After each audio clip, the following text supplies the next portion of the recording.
მოგესალმებით პოდკასტ მერეში და ძალიან მინდა რომ ისე მიხარი აქ რო ხარ სალომე რომ არ ვიცი მართლა იმიტომ რომ ვიცი რომ ხვალ მიფრინავთ გეხვეწე გემუდა რომ მოსულიყავი და იმდენად მიხარი რომ ჩვენი მეორე სტუმარი სალომე გოგიაშვილია მადლობა ძალიან დიდი მოსვლისთვის სალომე პირიქით ძალიან დიდი მადლობა მე მივხვდი რომ ნამდვილი ჟურნალისტი ხარ იმიტომ რომ მიუხედავად იმისა რომ ჩემი ხარ და ეხა არ მოვიტყუებით და ძალიან ჩემია ჩემ მეორე შვილად აღვიქვავ მეორედ თქო რა ის მეორე მეხუთე მიუხედავად ამ ყველაფრისა იმდენჯერ დამირეკა რომ მივხვდი რომ ძალიან შევწუხდი მაგრამ ნუ რა თქმა უნდა ყველაფერი გავაკეთე რომ მოსულიყავი და ნუ როგორ შეიძლება და რომ არ მოსულიყავი იმიტომ რომ ზუსტად ვიცი სულ რო შენ არ ყოფილიყავი ელემენტალურად ვიღაც რიგითი თქვა ჟურნალისტისთვის იმდენად მნიშვნელოვანია რესპონდენტის სტუმრობა რომ მე ვხვდები ეხლა შენ როგორი პასუხისმგებლობა გაქვს და რამდენად მნიშვნელოვანია ეს ყველაფერი.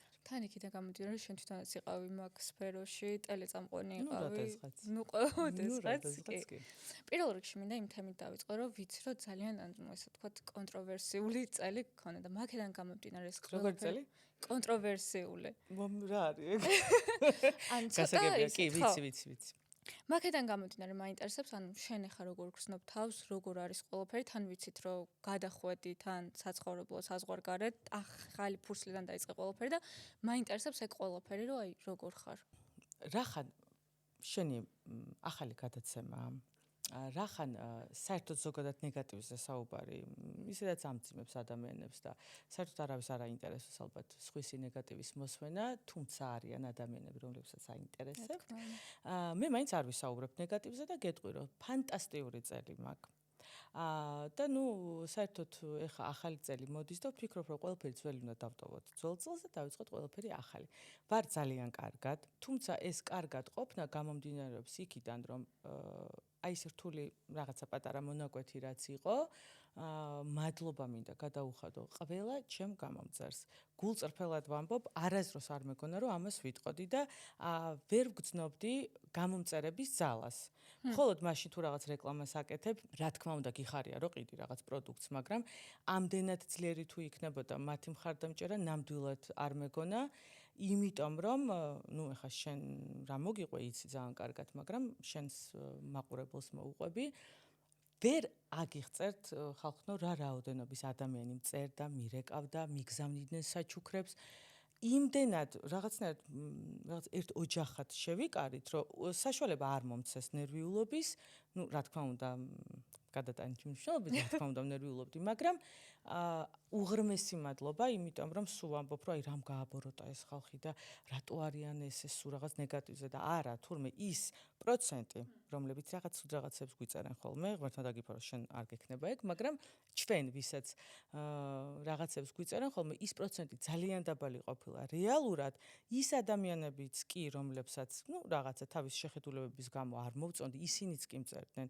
იმიტომ რომ ქალის მიმართ სოლიდარობა თურმე ჩვენს ქვეყანაში ყოფილა ძალიან მაღალ დონეზე და მადლობა ყველა იმ ადამიანს ვინც მომწერა ვინც არ მომწერა და სადღაც ეფიქრებოდა გულში ჩემზე და ვინც ზოგადად მხარი დამიჭირა მადლობა და რომ არა ისინი ალბათ ბევრად რთულად გადავიტანდი და ეხლა ვარ ძალიან კარგად იმიტომ რომ ვთვლი რომ ყველანაირი გამოწვევა ცხოვრებაში რაც არ უნდა იყოს რაღაც ეტაპი უნდა გაიარო თავაწეულმა და იფიქრო რომ ეს არის გამოცდა და ვთვლი რომ კარგად ჩავაბარე ვაბარებ თუ ჩავაბარე არ ვიცი ჩავაბარე ანუ ზოგადად ძალიან რთულია რომ ცხოვრების ასე ვთქვათ ახალი ეტაპი თავიდან გაიარო რაღაცას მიჩვეული როდესაც ხარ ძალიან რთულია რომ ისევ თავიდან მოგიწევს ეს ყველაფერი და მე მაინტერესებს ანუ როგორ ახერხებ ამ ყველაფერს ან ცხოვრება ახალი ხო იცი ამაზე რას დაწერენ რა ვერ მიეჩვიაო მაგრამ ყოველწელს აღარ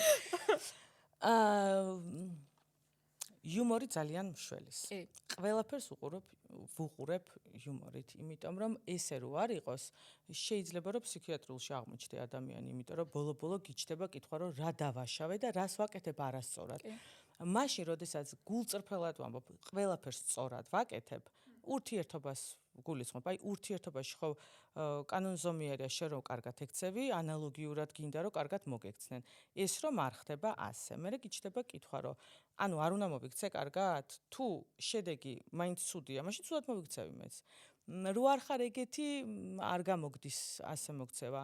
მერე მეორე კითხვა გიჩნდება რომ მე ხო ძალიან მიყვარხარ და მე ხო გამოვხატავ ამ სიყვარულს. შენ რატომ არ მოკლედ ბევრი კითხვაა რა.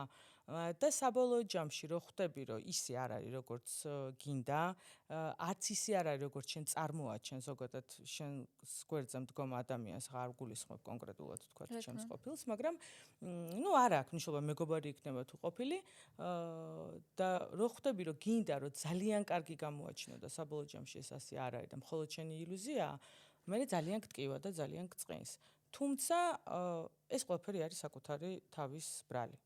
არასდროს გოგოებს ჩვევიათ შენც სხვათა შორის.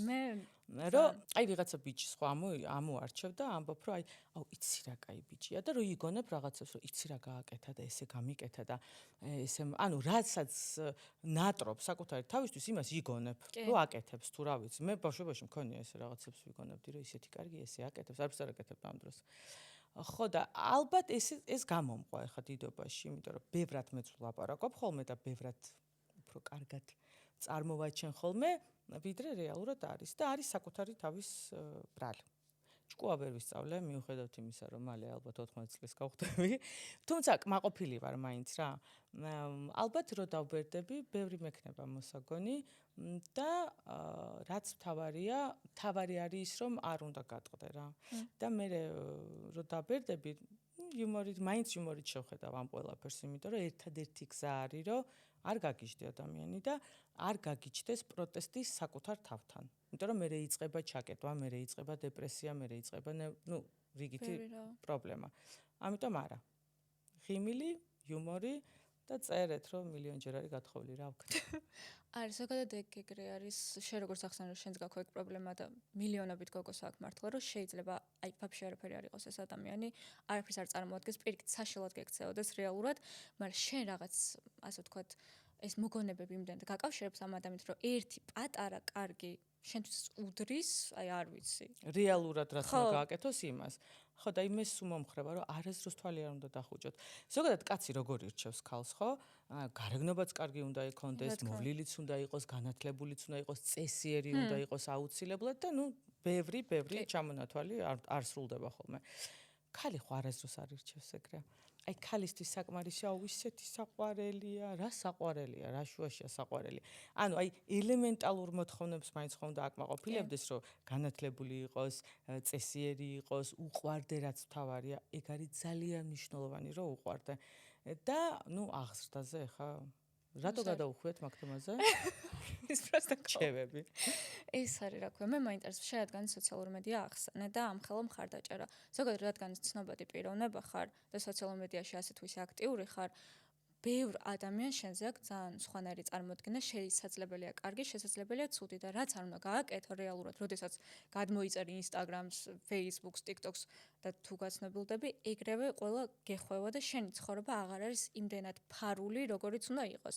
და ამას მოყვება ზოგჯერ დადებითიც, მაგრამ უფრო მეტად ნეგატივიც. მე მაინტერესებს ნეგატივთან შენ როგორი ის გაქანო, როგორ უმკლავდები ნეგატივს, ეგ მაინტერესებს. რა პრობლემა ნახეთ, როგორ უმკლავდები. აი ნახე ადამიანს რო გავიცნობ ხოლმე ძალიან ხშირად მეუბნებიან რომ აუ რა საყვარელი იცი როგორი გვეგონე ძალიან რაღაც ზემოდან რო უყურებენ ცნობი ხო ცოტა ისეთი და რატო ეთქობა ცივი გარეგნობა მაქვს თუ რატო არ ვიცი სულ ვეკითხები რომ რატო აი რის საფუძველზე სადმე შემხვდი არ მოგესო არა აი ნუ რაღაცა ესე გვეგონა ეს რისი ბრალია იცი მე რო დავიწყე ზოგადად ჩემი პროფესიით მუშაობა, მაშინ არ იყო სოციალური ქსელები ესე და მხოლოდ საშუალება გქონდა ტელეეკრანებიდან გაცნობა რა მაყურებლის. ეხა ერთია რომ მე და შენ აქ ვსხედვართ და ვსაუბრობთ და მითხრეს რომ გემრიელად დაჯექიო მაინც მოჭმული ვზივარ, მაგრამ მეორეა ტელევიზიაში ვერ დაჭდები. აი ეხა უფრო დაიწყეს რაღაცა მოშვებულად, ჩუსტებით გამოსვლა და ასე შემდეგ, მაგრამ ჩემ დროს იყო რომ აი მაინც მოჭმული იყავი, სულ ფიქრობდი რას ვლაპარაკობდი რომ რამე ზედმეტი არ მეთქვა, სულ ფიქრობდი დედა ჩემზე რომელიც ყოველი გადაცემის მერე მირეკავდა და რატო გეცვა მოკლე. ნუ აი ვერც ერთი ვერ გავარტყი ასაკი, რომ ანუ შემძლებოდა რაც მინდოდა ის ჩამეცვა. მივხვდი, ამაზეც ვფიქრობდი, იმაზეც, ამაზეც და შესაბამისად ძალიან დაჭემული ვიყავი და ცოტა ეს არ ვიცი, სიმკაცრე ალბათ თუ რა ვიცი, რაღაცა დაძაბულობას ალბათ გძნობდა მაყურებელი და აქედან გამომდინარე გამოიტანეს, რომ ვარ ძალიან უხასიათო რაღაცნაირი ადამიანი. ამ დროს საერთოდ არა პირიქით. და გავიდა რა ის პერიოდი გავმაზე ის პერიოდი, როდესაც შემეძლო რომ მეჩვენებინა ადამიანებისთვის, რომ არა. მაგრამ, ნუ სამაგიეროდ ჩემებმა ხო იციან და ეგეც საკმარისია ჩემთვის. ერთადერთი ვიცი ზუსტად და რისთვისაც მადლობელი ვარ, რომ მიუხედავად იმისა, რომ აი ეს ჰეითი ხო. ეხლა ძალიან ბევრი ინგლისური სიტყვა, რაც მე არ ვიცი და სულენები მაშო რა, ვეკითხები ხოლმე ჩემ შულს. აი ეს ჰეითი რომ მოდის იმდენად მოდი აი ესე ვთქვათ, ხო არ არსებობს რომ ადამიანს ყველა მოგწონდეს, ხო? გამორიცხულია. ზოგი არ მომწონს მეტყველების მხრივ, ზოგი არ მომწონს ჩაცმის, ბევრი რაღაცა რაც არ მომწონს. არასდროს არ მიმიცია საკუთარი თავისთვის იმის უფლება, რომ დამეწერა ვინმესთვის, რომ რა გაცვია, ან როგორ იქცევი, ან რას გავხარ. რატომ? იმიტომ არა, რომ მეშინია ვინმესი. საერთოდ არ მაქვს არაფრის შიში. უბრალოდ იმიტომ, რომ რა ვიცი, ოჯახში გავიზარდე და დედამ და მამამ და ბებიამ მასწავლეს, რომ ეს არის უზრდელობა. ეს არ არის პირდაპირობა. პირდაპირობა თუ გონიათ ადამიანებს, რომ შეგიძლია მიხვიდე და ადამიანს გული ატკინო, ეს არის უზრდელობა.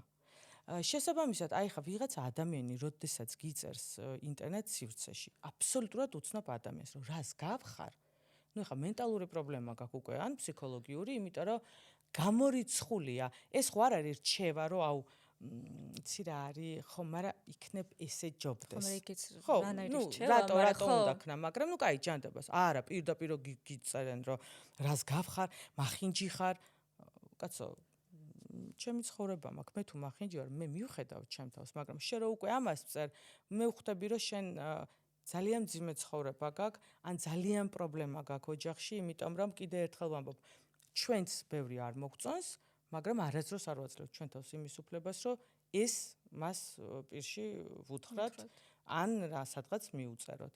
ამიტომ ჩემთვის ჰეითი არის ჩვეულებრივი ამბავი. ხვდები რამდენად რთული ცხოვრება აქვს იმ ადამიანს და ნუ აღარც ვინტერესდები რა. და სულ ესე იყავი თუ აი გამოიმუშავე ეგეთ. არა, მე რო ტელევიზიაში მუშაობდი, მაშინ არ იყო ინტერნეტი და ძალიან ბედნიერი ვიყავი, თუ იქ ვერაფერს ვერ წერდა და ნუ რაც რამდენი წელია ხო სოციალური ქსელი არსებობს, სულ ეგრეა, იმიტომ რომ არ გამოილევა ისეთი ადამიანი, რომელიც მის რაღაცა კომპლექსს შენზე არ რაღაც ამოხეთქავს და არ დაიცლება. თუმცა აი კიდე ერთხელ ვამბობ რა, ადამიანი რომელიც აძლევს თავის თავს იმის უფლებას, რომ აბსოლუტურად უცნობ ადამიანს გული ატკინოს, მას პრობლემა აქვს, სერიოზული და ის უნდა შეიცოდო, მეტი არაფერი. ნუ არ უნდა გაბრაზდა ყოველ შემთხვევაში. და თან ის არის, რომ ეგ მაინტერესებს კაკრას კრიტიკასთან დაკავშირებით, რომ ხალხი კრიტიკასთან დაკავშირებით განსაკუთრებით დაუნდობელი ხარ, არ ვიცი, ეს საქართველოშია თუ ზოგადადაც, მაგრამ კრიტიკა ძალიან ისეთი თემაა და მე მაინტერესებს შენ ცხოვრებაში აი ყველაზე ისეთი კრიტიკული მომენტი რა იყო, რომ ვიღაცამ რაღაც ან კომენტარი გაგიკეთა, ან ისეთი უხეში რჩევა მოგცა, რაც ცხოვრების შემდეგ, ანუ სხვადასხვა ეტაპებზე წაყვა, მაგრამ მე აი გაიაზრე, რომ აი მე ეს მჭირდებოდა. ყოფილა ეგეთ შემთხვევა? სოფლიოში არ მოიძებნება ადამიანი, რომლის აი ესეთ გამოძახილის ფონზე მე რაღაცას შევცვლით. ერთადერთი არის ჩემი შვილები და დედაჩემი. გამორიცხულია ვიღაცა უცნობი ადამიანის გამო მე რაღაცა შევცვალო. ხასიათი მაქვს, ძალიან ჯიუტი ვარ და შენიშვნასაც არ ვღებულობ, იცი, აი უცნობი ადამიანისგან, იმიტომ რომ მე ვიცი, რომ ის უცნობი ადამიანი ჯერჯერობით არ ვიცნობ და არ ვიცი რა მოძრავებს ჩემთან მიმართებაში. შესაბამისად, მე თუ რჩევას მივიღებ ჩემი შვილებისგან, დედაჩემისგან და ჩემი ოჯახის წევრებისგან. დანარჩენი, რა ვიცი, რა გითხრა, ეხა მით უმეტეს თუ ცუც მეუნება ადამიანი, რომელიც გულს მტკენს, ეხა ხვდები ხო, ერთ ყურში შედის, მეორედან გამოდის. გამორიცხულია. ანუ აი რა გითხრა, ვისხლიტავ რა ეგეთ ადამიანებს, ზოგადად მინდა გითხრა, რომ არც უშვებ. ეხა მე თუ იქამდე მოუშვრო, იმან ცუდი მითხრა და მე კიდე ეხა ვიფიქრე იმაზე წლები, გამორიცხული ამბავია. მეტყველება შემიძლია, თუ საჭიროა უზრდელიც ვარ, კაცური ძალაც მაქვს და ანუ არ დავაჩაგრინებ ჩემ თავს არასდროს არავის. განსაკუთრებით მაშინ, როდესაც არ ვიმსახურებ. შესაბამისად, ახლა თუ ვიღაცამ რაღაცა მსგავსი იკადრა, არც მახსოვს, სიმართლე რო გითხრა რა. ერთადერთი ხო, მაშო თუ რაღაცას მეტყვის ხოლმე, ის მახსოვს, როგორ იცი? ეხლა ხვდები, რომ გოგოშვილი განსაკუთრებულად მნიშვნელოვანია დედისთვის, იმიტომ რომ ისეთ რაღაცებს მეუნება ხოლმე, რომ ნერვები მეშლება იმ მომენტში, ვეუბნები, რომ თავი დამანებე და მე რო ვკიდებ ტელეფონს, მე ნერვები მეშლება, რომ სულ ვფიქრობ მაგაზე. ეს ადამიანი არის მაშო. მეც ეგრე მიკეთებს მაშოს ხათაშორში. რა უნდა? არ ვიცი, მარიგებს და მე რო ხვდები, რომ მართალი იყო. ისიც რა იყურება. არა, მე სწორ რჩევებს მაძლევს ხათაშორში. რაღაც მომენტში ხვდები, რომ შეტრიალდა რა, ეხა ის არის დედაჩემი და მე მისი შვილი, იმიტომ რომ ეხა ის სხვანაირად ხედავს რაღაცებს და მეუნება ხოლმე, რომ ცოტა რო დასერიოზულდე უკეთესი იქნება. რა დღეში? თან იქიდან ხელებს ვაკეთებ. იმედი შენც ეგრე გეუბნება, ხო? მეც კარგ დღეში ვყავარ და თან მაინტერესებს, რომ დაახლოებით 20 წლის იყავი, ხო? მაშო რო შეგეძინა და მაინტერესებს 20 წლის სალომეს რა სეტყოდი, რა რჩევა გექნებოდა. თქვა რა სეტყოდი? არაფერს, იცი რა არის? კიდევ ერთხელ განმეორდები და ვიტყვი, რომ ყველა ის სირთულე, რაც გავიარე ცხოვრებაში, ღირსი ვარ. იმიტომ რომ ხო ყველა ადამიანი ნახე როგორ არის მე ყოველ შემთხვევაში საკუთარ თავზე ვლაპარაკობ ღირსი ვარ რა რაღაცები რომ შემეშალა ღირსი ვარ რომ შემეშალა იმიტომ რომ არ არსებობს ცხოვრების ეტაპზე ჩემ ცხოვრებაზე ვლაპარაკობ რაღაცა შეცდომა რაც დაუშვი ყოველთვის დედაჩემი მედგა გვერდით და ყოველთვის მეუბნებოდა რომ არ გააკეთო იმიტომ კი არა რომ შენ ვინმეზე მეტი ხარ და მეც იმსახურებ არა უბრალოდ სხვადასხვა ადგილას ხართ და დამიჯერე რომ აქ შენ წააგებ არ ღირს მან შესვლა აი ჯინაზე ვაკეთებდი არ ვიცი ეს ქალის ხასიათია რომ გარდატეხის ასაკში როდესაც ხარ გონია რომ თუ დედა რაღაცა რჩევას გაძლევს კარგი კი არ არის არა რომ აი რაღაც პროტესტი გამიჩნდა რომ რას მასწავლის ახლა მე ხო უკეთესად ვიცი და როგორ შეიძლება იცოდეთ 19 წლის ასაკში უკეთესად ვიდრე შეიძლება იცოდეს დედამ ხო გამორიცხული ამბავი ხა ცხოვრება არის ერთნაირი ყველა ერთნაირად გავდივართ ზოგს უფრო მეტი ხდება ცხოვრებაში გამოცდა ვიდრე სხვას მაგრამ პრინციპში ერთი და იგივეა ყველას ცხოვრება და როგორც კი მეტყოდა დედაჩემი რომ აი ესე არ გააკეთო ვაკეთებდი ისე როგორც არ იყოს სწორად და შესაბამისად მივიღე ის შედეგი რომ ძალიან ბევრი რაღაცის გადატანა მომიწია ცხოვრებაში და ღირსი ვარ თქო მაგიტო ვამბობ რა ცოტა რომ დამეჯერებინა ამდენის გავლა არ მომიწევდა თუმცა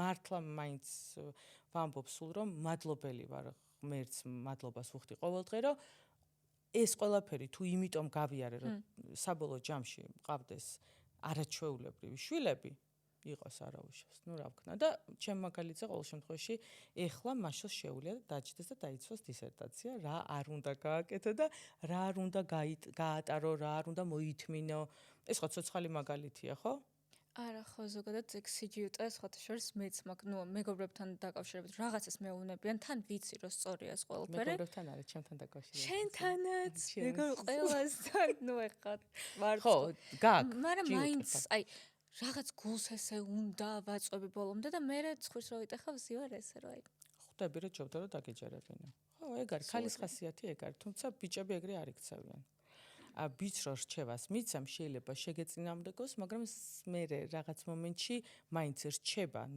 ილექება მასში ეს ყველაფერი და მაინც ისე აკეთებს როგორც დედას უნდა მე დაგვირებული ვარ მაგას გოგო არა გოგო მაინც თავისას აკეთებს ამიტომ მე მაშოს არ უშლი არაფერს მაინც არაფერს არ აკეთებს მაინც არაფერს არ აკეთებს რა უნდა დაუშალო იცი რა მაინტერესებს აი ზოგადად ყველა მეც ჩემ მაგალითებიდან ვამბობ და ეს გიზიარობ რომ მე შენი მასკა ანუ ძალიან რთულია ზოგადად რაღაც კონკრეტული სიტუაციიდან რომ წამოხვი და მით უმეტეს რომ მიჩვეული ხარ ანუ მიჩვევა არის ყოველთვის აი სიყვარულზე ყველაფერზე ცუდი არის მიჩვევა იმიტომ რომ გინ ნივთიერებას გინ რაღაცას ადამიანს რო ვეჩვევ მით უმეტეს ანუ ეგ არის ჩემი აზრით პიკი და შენი აზრით როდესაც ტოქსიკურია გარემო ან ძალიან ცუდად ხარ და მაინც მიჩვეული ხარ და ვერ მიდიხარ რა უფრო უარესია რომ დარჩე მანდ ბოლომდე იმიტომ რომ ვერ ეშვები თუ წამოხვიდე და თავიდან იმას ქნა აიწყო ცხოვრება და აი ეგ ტკივილები გაიარო მე ეგ მაინტერესებს ზოგადად ამის რეცეპტი არ არსებობს. აი რჩევა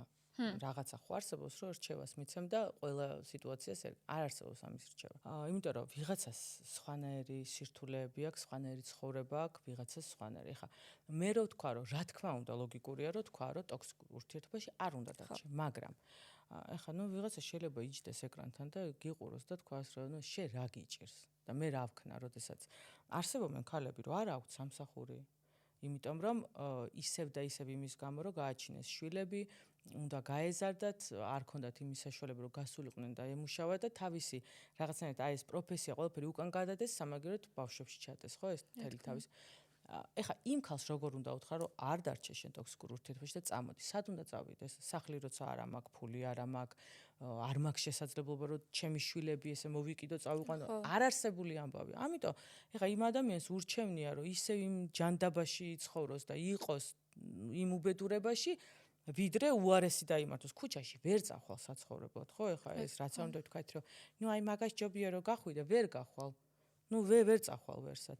შესაბამისად ეხლა აი მაგ დროს რა ვიცი როგორ უნდა ურჩიო ადამიანს რომ წახვიდო კი უნდა წავიდეს აუცილებლად მაგრამ მაშინ ისიც უნდა უთხრა რომ მობძანეთ აგერ სახლი მაქვს და დარჩით ჩემთან და ეხლა ეგრე არ არის როგორც ფილმებშია ხოლმე ამიტომ სწორი პასუხია რომ რა თქმა უნდა ტოქსიკურ ურთიერთობას არ უნდა შეეგუო და გაერიდო მაგრამ აი გააჩნია სიტუაცია თუ შეგიძლია რა თქმა უნდა წახვიდე მაგრამ თუ არ შეგიძლია აი რა ვიცი როგორ უნდა წახვიდე სად უნდა წახვიდე იმიტომ რომ აი მე მქონდა ადრე მიმყავდა გადაცემა ყოფილი ცოლების კლუბი ასე ერქვა ამ გადაცემას და მოდიოდნენ აი მსგავსი ქალბატონები ვისაც ხო აი რაღაცა ტოქსიკურ ურთიერთობაში იყვნენ ძალადობის მსხვერპლი იყო ну რა ვიცი მილიონი პრობლემით მოდიოდნენ ქალები და ჩვენ ვცდილობდით რომ აი იმ რაღაცა 3 დღის განმავლობაში გადაცემა სანამ იწერებოდა რომ გაგვეხალისებინა თქვათ იქ ტანსაცმელს ყიდულობდით სამსახურს შოულობდით ну მილიონი რაღაცა იყო ესე იგი ისეთი პრობლემებით მოდიოდნენ რომ მეგონა რომ თავიდან მეგონა რომ დადგმული ხო არ არის თქო და მე რო ვიკითხე არაო რეალურად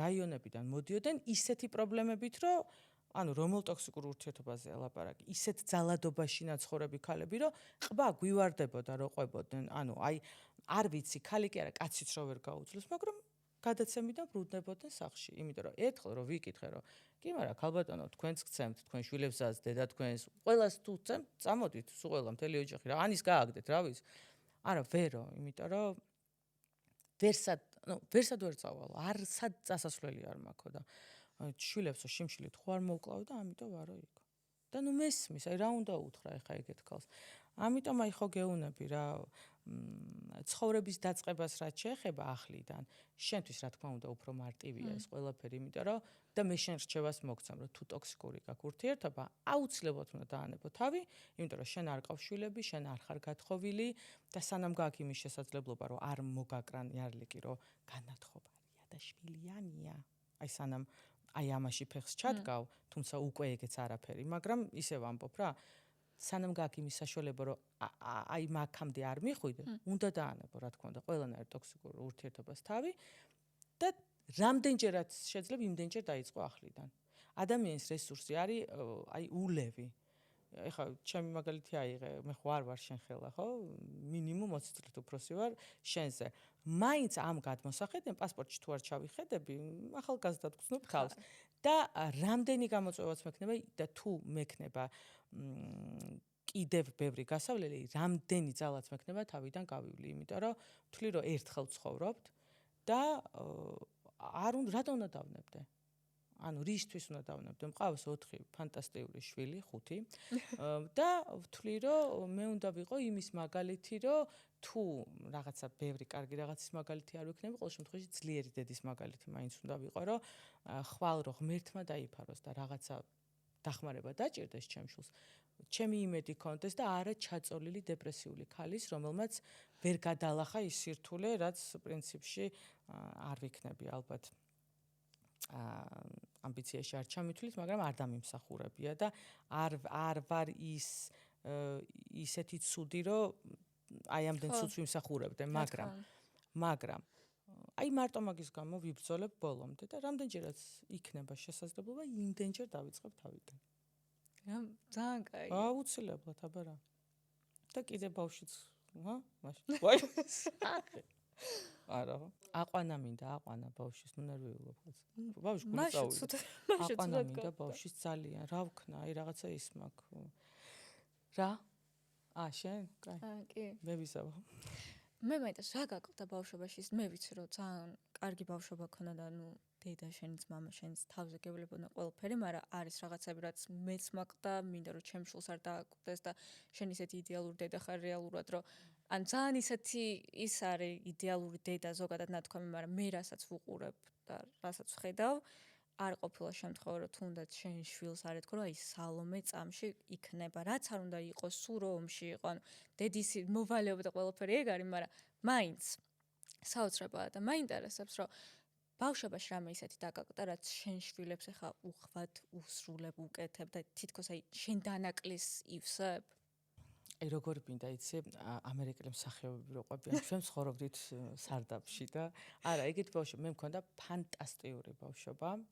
მიუხედავად იმისა, რომ ინტერნეტი ჩვენ არ ვქონდა, ტელეფონები ჩვენ არ ვქონდა, არაფერი არ ვქონდა, რაც თქვენ გაქვთ ახლა. ჩვენ მქონდა ბევრი სანთელი, რის შუქზეც გავიზარდეთ, ზოგს მქონდა გაზის ქურა, ზოგს არა. აი ეს მქონდა ჩვენ ბავშვობაში და მქონდა ეზო. და მქონდა ძალიან დიდი სიყვარული და მეგობრობა. ეს არის ყველაზე მნიშვნელოვანი. და მქონდა ის ურთიერთობა, რაც მე ვატყობ, რომ ეხლა ძალიან დიდი უკმარისობა ამ ურთიერთობა, მეგობრობა აღარ იციან ადამიანებმა, მართლა შოკირებული. საერთოდ სულ ველაპარაკები მაშოს ხოლმე, იმიტომ რომ სულ მაინტერესებს. აი, ვეკითხებ, რა არის დე შენთვის მეგობრობა? ანუ ხვარი რომ აი მე ხარ რომ მკითხავ რა არის მეგობრობა, მე გეტყვი რა არის მეგობრობა და მადლობა ღმერთს, რომ აი ამ ჩემი რაღაცა ინგრედიენტებით მეგობრობისთვის, რაც ჩემთვის არის, ისე მოვედი აქამდე, რომ ნუ რაღაცა ფაქტს თუ არ გავითვალისწინებ, თუ არ გავამახვილებთ ყურადღებას, ისე მოვედი, რომ ჩემი მეგობრები რო არ მყავდნენ, არ ვიცი დღეს რა იქნებოდა ჩემ ცხოვრებაში.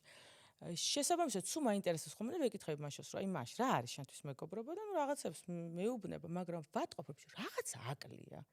აი რა აკლია, იცი?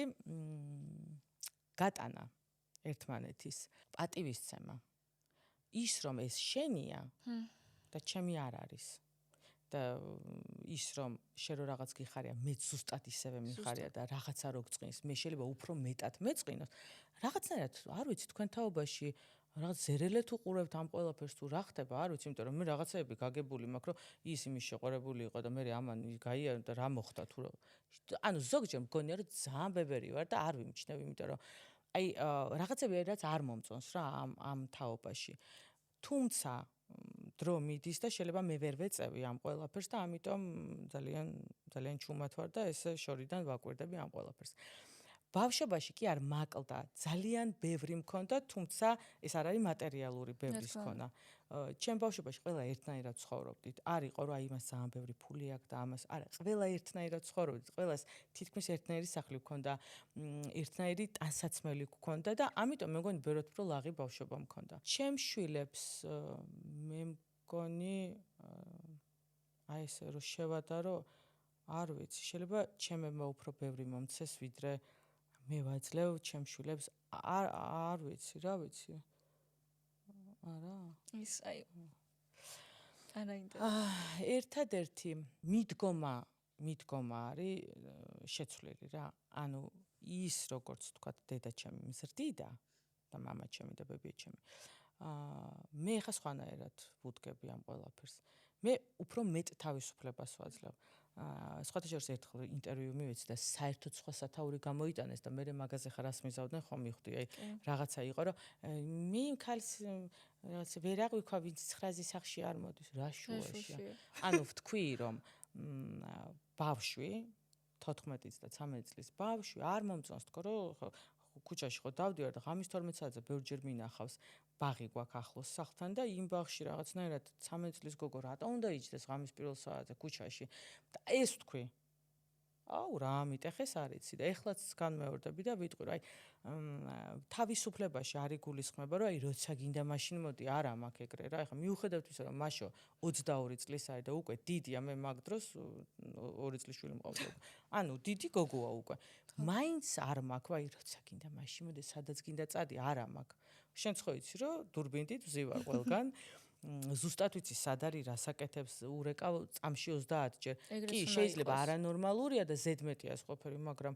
ნუ რა ვიცი აბა რა არის ჩემი მოვალეობა მაშინ ის რომ მარტო გავაჩინო არა ხო და თავისუფლებაში გულისხმობ ნდობას მე რო შენ თავისუფლებას გაძლევ მე შენ გენდობი აი შენ თუ მათ მიღალატე მე ისიც იციან რა არის თავისუფლების აღკვეთა ამიტომ ეს მაქვს ალბათ უფრო მეტი მიცემული რაც მე არ მქონდა იმიტომ რომ ჩემთვის მამაჩემის გადმოხედვა საკმარისი იყო იმისთვის რომ გამეგო რომ მე თქვათ სადღაც ან არ შეიძლებოდა ჩემი წასვლა არც ერთ ექსკურსიაზე არ ვარ დამყოფი ანუ არ მიშობდნენ 8 საათზე საღამოს სახლში ვიყავი ყოველთვის და არასოდეს არ ვარ მეგობართან დარჩენილი. ეხლა ვიღაცა იტყვის რომ დედა რა სტრესში ყოფილა. არა, იმიტომ რომ ჩემ დროს, აი მამაჩემს ესეთი ხედვა ჰქონდა რომ კაცო, ჩვენთან დარჩნენ, მოიყვანე და დატოვე მეგობრებს, შენ არა რა გეხვეწები და ნუ კაი არა. ხო, რადგანაც გთხოვდა და არა რომ არ დარჩე. თან ჩემ დროს, ხო 90-იან წლებში, ნუ ცოტა არეული სიტუაცია იყო ქუჩაშიც და რო ბნელდებოდა, ნუ ხა ნერვიულობ და არ მინდა რომ მარტო ერთადერთი შვილი ყავდა და გთხოვ სახლში, მოდი მოიყვანე აქ ვინც გინდა და ამიტომ იყო რომ სულ ძალიან ბევრი ხალხი იყო ჩვენთან, სულ სტუმრიანობა, სულ და ეს ყველაფერი აი იქ ცოტა შებოჭილი რო ვიყავი. ჩემთან ეხა რა ხდება, იცი რომ სადაც გინდა წადი ოღონდ ვიცოდე სად ხარ. და ნუ ეხა უფრო გამარტივი მობილურია დაურეკა, ეხა იქ მობილური არ იყო არაფერი და სადნო ვეძებე, მაგრამ მაინც პოულობდნენ. მაგრამ მაშაც მაგაში სხვათა შორის დაგემსგავს, იმიტომ რომ თავის სახლში იმ ხელაჟრია მული და ან თვითონ აი მოდი ჩემთან. ეს გენეტიკური გვაქვს, იმიტომ რომ დედა ჩემთანაც იგივე ხდებოდა, მამა ჩემი ეხა ხო იცი რაც ხდებოდა და ბებია ჩემიც ესეთი რაღაც სტუმართ მოყარე იყო და იმდენად შეჩვეული ვარ სტუმარს რომ თუ არ მყავს სტუმარი, აი დედას ერთადერთი დეპრესია მეწყობა რომ თუ არ მყავს სტუმარი, იმიტომ რომ მგონია რომ არავის აღარ უყვარვა, აღარა ვარ საჭირო და პირიქით რა მგონია რომ ყველაზე დიდი ბედნიერებაა რომ უხარიათ შენთან მოსვლა და მე მგონი მაშასაც გადაუვიდა გენეტიკურად ეს ამბავი და მიხარია.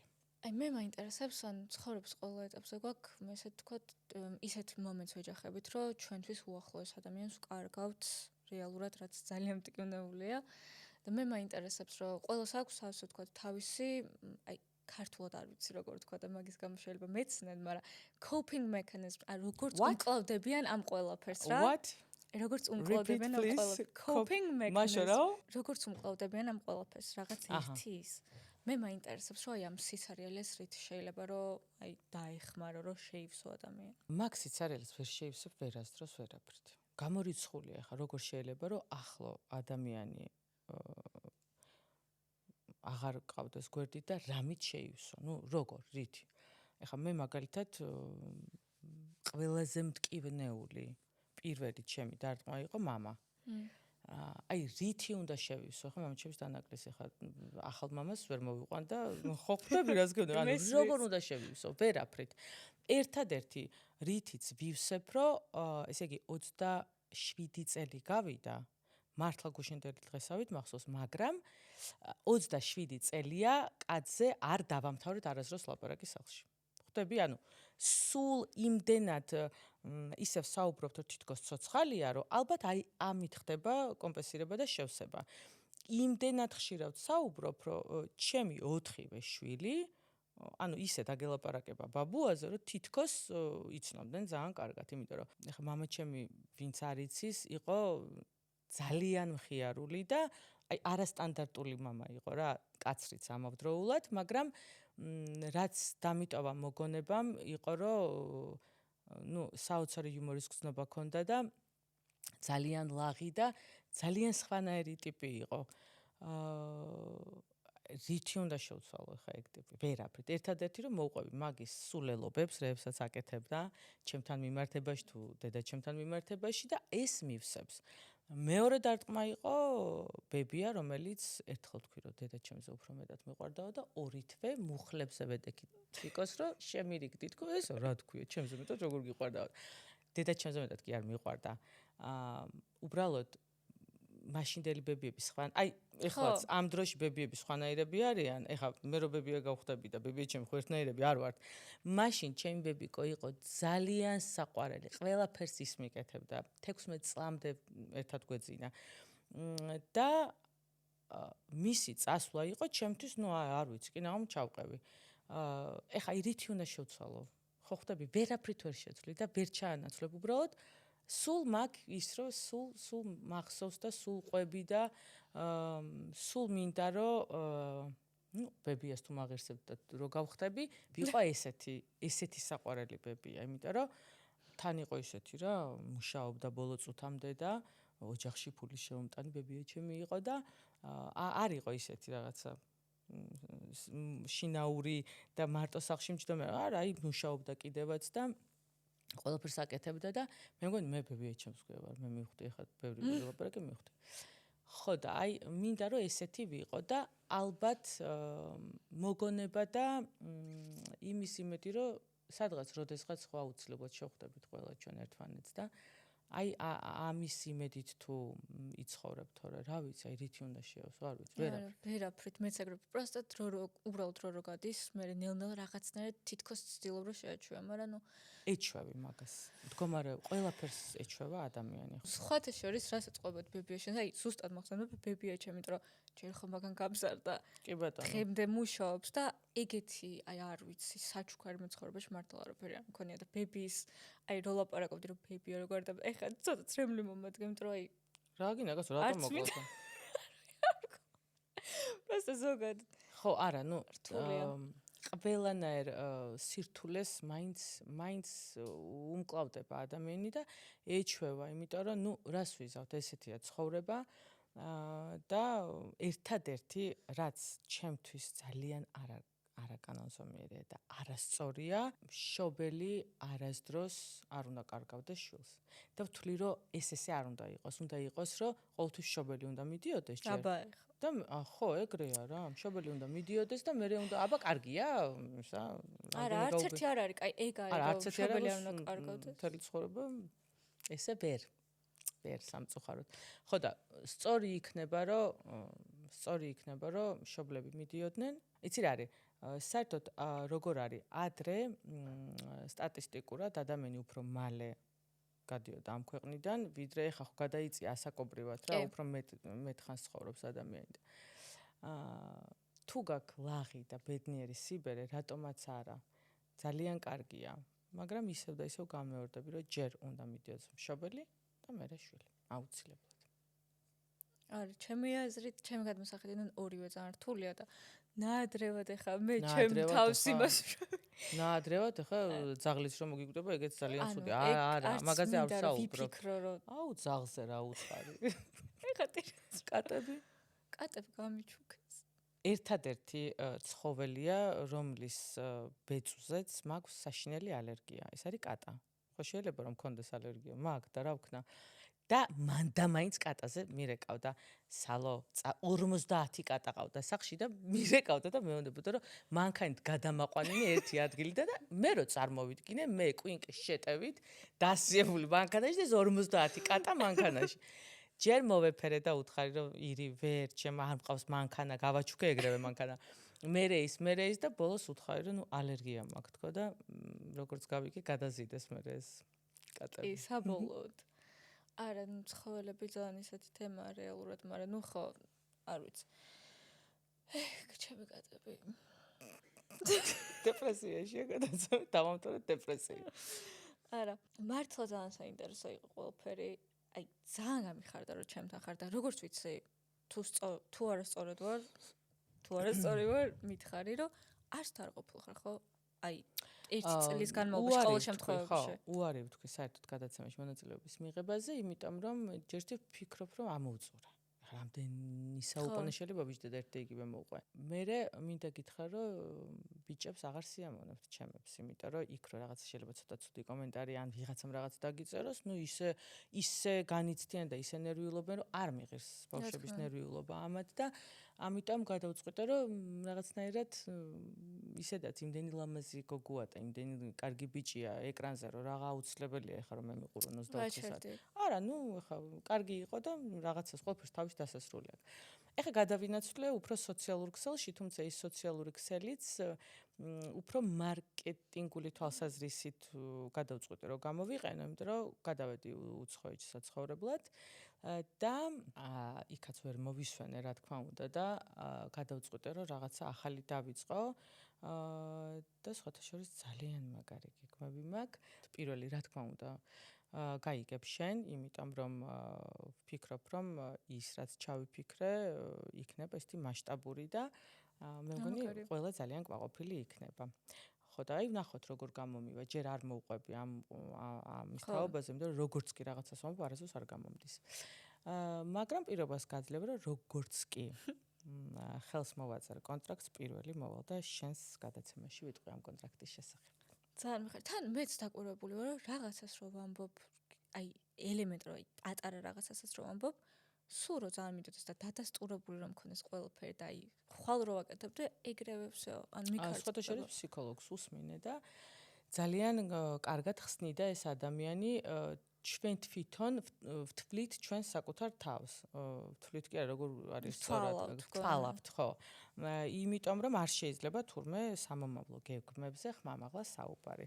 აი რო გამოგივა, მე შეგიძლია რომ თქვა და მე აქამდე უბრალოდ ყველაფერს ყვებოდი და არაფერი არ გამომდიოდა და ეხლა ვისწავლე ჭკუა.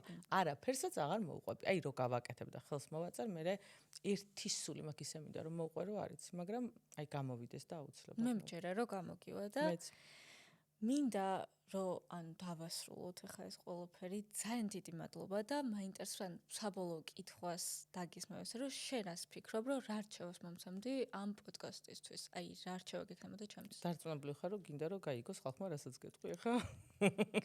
მიდი. მე არ მაქვს დასამალი არ. კარგი, თვითონ გადაცემისთვის რა რჩევას? გადაცემისთვის. მე ცალკეა საინტერესო. მე უნდა გადაიღოთ. მე რას ვეტყვი? გადაცემას რაც შეეხება, სხვათა შორის მაშოსაც უთხარი, რომ ძალიან მაგარი გოგო ხარ, იმიტომ რომ ძალიან რთულია. ვიღაცისთვის შეიძლება ძალიან მარტივი იყოს საყურებლად, ეხლა ის ზის და ესე გიყურებს, თქვათ, ინტერნეტ სივრციდან და თulis რომ აი რა გააკეთე, ეხლა დაჯდა და რაღაცა კითხვა დასვა და არ არის ეგრე, იმიტომ რომ ძალიან ბევრი რესპონდენტი გაგაწვალებს. არ მოვა, გადაგაგდებს, უკმაყოფილო იქნება, შენიშვნას მოგცემს და ნუ ამაში დამიჯერა ბევრი ენერგია წაკივა. მარტო ეს რომ შენ თვითონ მობილიზდი და ეს ყველაფერი გააკეთე, ძალიან მაგარი გოგო ხარ. რაც არ უნდა ბევრი წინააღმდეგობა შეგხვდეს, თუნდაც აი ამ სფეროში და შეგხვდება აუცილებლად იცოდე, იმიტომ რომ ყველაზე როგორ გითხრა, ერთ-ერთი ყველაზე ბინძური პროფესიაა ჟურნალისტიკა სამწუხაროდ. და ძალიან ბევრი ბერკეტი შეგხვდება იმისთვის, რომ საბოლოო ჯამში რაც ჩაფიქრებული გაქვს, იმას მიაღწიო. თუმცა იცოდე და დაიმახსოვრე, ეს პირიქით ჩემთვის კარგია, უფრო გაიზრდები და არასდროს არ უნდა დანებდე და რჩევას, რასაც მოგცემდი, არის ის, რომ საინტერესო რესპონდენტები ყავდეს და დაიჭირე შენი ნიშა. ანუ არ მინდა, რომ დაემსგავსო რიგით, თქვათ, ვიცი რომ ბევრია ადამიანია და ბევრი ინფლუენსერია, რომელსაც მსგავსი, თუმცა ხა ბოდიში ვიხდი ყველასთან არ შემხვედრია, მაგრამ აი ეს სკროლვის დროს რო შეხვდება, ხო იცი? და ვხედავ რომ აი რაღაც ისეთი ლამაზი სტუდიები აქვს, ხედან საუბრობენ, მე არ მინდა რომ მათ დაემსგავსო, თუმცა არავინ არ მიწყინოს, კი არავის არ ვაკრიტიკებ. ანუ არც ისინი მინდა რომ დაგემსგავსონ შენ. მიხვდი, მაგრამ ყველას და გქონდეთ თქვენი რაღაცნაირად ნიშა.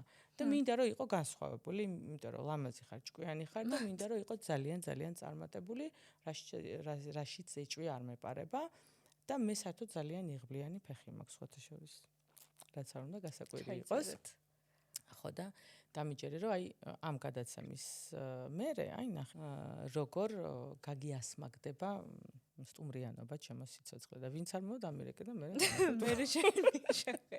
მე ვიცი. მადლობა ძალიან დიდი და მოვჩით პოდკასტს, მინდა რომ დავიმშვიდობა ჩვენ მაყურებელს, თუ აქამდე გვიყურეთ ძალიან მიხარია და მე მგონი რომ ძალიან საინტერესო იქნებოდა და დარჩებოდით ბოლომდე და всё. წარმატებები ძალიან დიდი რეიტინგი შენ, იმიტომ რომ ეგ ხო ძალიან მნიშვნელოვანია და მე რეკლამებიც რო შემოვა, მე მიხვდები რომ აი პირველი რეკლამა რო შემოვა, მე მიხვდები რომ ესე იგი სწორ გზას ადგა ხარ და ეგ იქნება ძალიან მალე. ძალიან დიდი მადლობა და ბოდიში თუ თავი მოგაწყინეთ, თავარია ცუდ რაღაცებზე არ ვილაპარაკე და თუ ცოტათი მაინც დაგაინტერესეთ ძალიან კარგი. მადლობა. მადლობა შენ.